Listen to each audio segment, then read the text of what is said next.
अनुदेशक के केस की सुप्रीम कोर्ट में सुनवाई का रास्ता साफ हो गया। शिक्षा मित्र के केस की कल होगी सुनवाई। बीते 6 मंथ से बड़ा घमासान मचा हुआ था। अनुदेशक की फाइल पुटअप नहीं हो पा रही थी। उस पर आज सुप्रीम कोर्ट में रजिस्ट्रार ने सारी सुनवाई, सारे जो कमियां थी वो स्वीकार कर ली हैं और अब जल्द अनुदेशकों का केस सुप्रीम कोर्ट में सुना जाएगा। शिक्षा मित्रों का केस कल 19 तारीख है, इलाहाबाद हाई कोर्ट में सुना जाएगा। कोर्ट ऑफ कंटेम्प्ट है। अगर उस केस में जिस हिसाब से पिछली बार सरकार के खिलाफ जज साहब ने नाराजगी जताई है और अगर वो नाराजगी वास्तविक साबित रही तो निश्चित शिक्षा मित्र अनुदेशकों को एक अच्छी खबर सुनने को मिल सकती है। शिक्षा मित्रों के केस की कल सुनवाई है और विक्रम सिंह से जो बातचीत हुई उसके मुताबिक जल्द ही अब अनुदेशकों की तारीख फ्रेश कोर्ट में, सुप्रीम कोर्ट में होगी। और हालांकि चीफ जस्टिस ऑफ इंडिया लगातार कई तरीके के बदलाव कर रहे हैं, कई तरीके की बातें कर रहे हैं, कह रहे पेंडिंग केस सब जल्दी से जल्दी निपटाए जाए। अगर ये प्रक्रिया चली तो शिक्षा मित्रों के भी 2-3 केस सुप्रीम कोर्ट में पड़े हुए हैं। सुप्रीम कोर्ट से जल्द उन केसों पर भी शिक्षा मित्रों को भी बड़ी राहत मिल सकती है। मेरा यह मानना है कि जब तक वहां से कुछ राहत मिले तब तक शिक्षा मित्रों को, अनुदेशकों को सरकार अपना बड़ा दिल दिखाते हुए एक बड़ी राहत, बड़ा करिश्मा कर दे।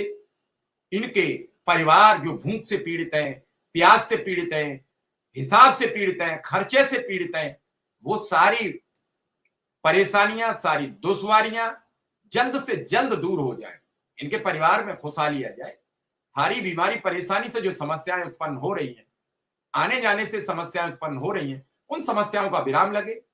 खास करके अंतर जनपदीय ट्रांसफर, शिक्षा मित्रों का स्वकेंद्र जहां थे वहां वापसी, मूल विद्यालय वापसी, शिक्षा मित्रों की भी महिलाओं की अंतर जनपदीय ट्रांसफर समस्या और भी कई समस्याएं, उन सभी समस्याओं से निजात दिलाए।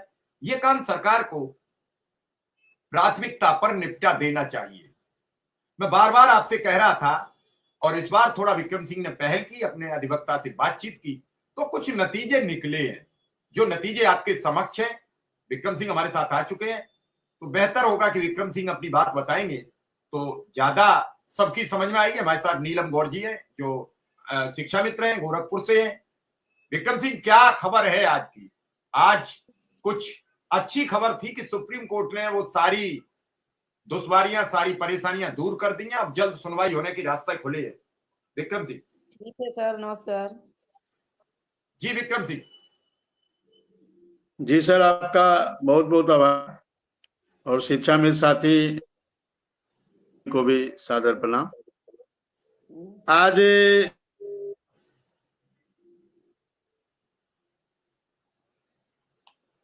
जी बोलिए। चूंकि आप जानते हैं अभी पिछले 11 तारीख को, चूंकि पिछले 1 सालों से अनुदेशक के केस जो है पेंडिंग में पड़े हुए हैं। पेंडिंग में क्यों पड़े हैं हमारे अनुदेशक साथी जानते हैं, और इस साल एक भी सुनवाई नहीं हो पाई है। चूंकि 22 लोगों को नोटिस सर्व होना था, नोटिस सर्व हुआ, उसमें कुछ लोगों ने नोटिस स्वीकार नहीं किया तो उनका नाम डिलीट होने की प्रक्रिया के लिए 23 सितंबर को ही एप्लीकेशन दिया गया था। जो लोग उसमें थे उन्होंने दिया था एप्लीकेशन, और 11 नवंबर को डेट लगी थी नाम डिलीट करने के लिए, लेकिन 11 को सुनवाई नहीं हो पाई। तो फिर 18 तारीख की डेट लगी थी, यानी आज सोमवार को। और आज अच्छा रहा, अनुदेशकों के जो एप्लीकेशन थे नाम डिलीट करने के, उसको अलाउ कर दिया गया है और अब नाम डिलीट हो जाएंगे। और नाम डिलीट होते ही अब ये केस फिर जो है सुनवाई में चला जाएगा और इसको हम लोग जल्द से जल्द प्रयास करेंगे। आज ही हमारी वार्ता हुई है, इसको जल्द से जल्द हम लोग प्रयास करेंगे, जैसा हमने अपने वकील साहब से कहा है कि सर अब इसको जल्द से जल्द मेंशनिंग करवा के सुनवाई में इसको लाया जाए, क्योंकि 2024 का जो साल है एक बार भी सुनवाई नहीं हो पाई।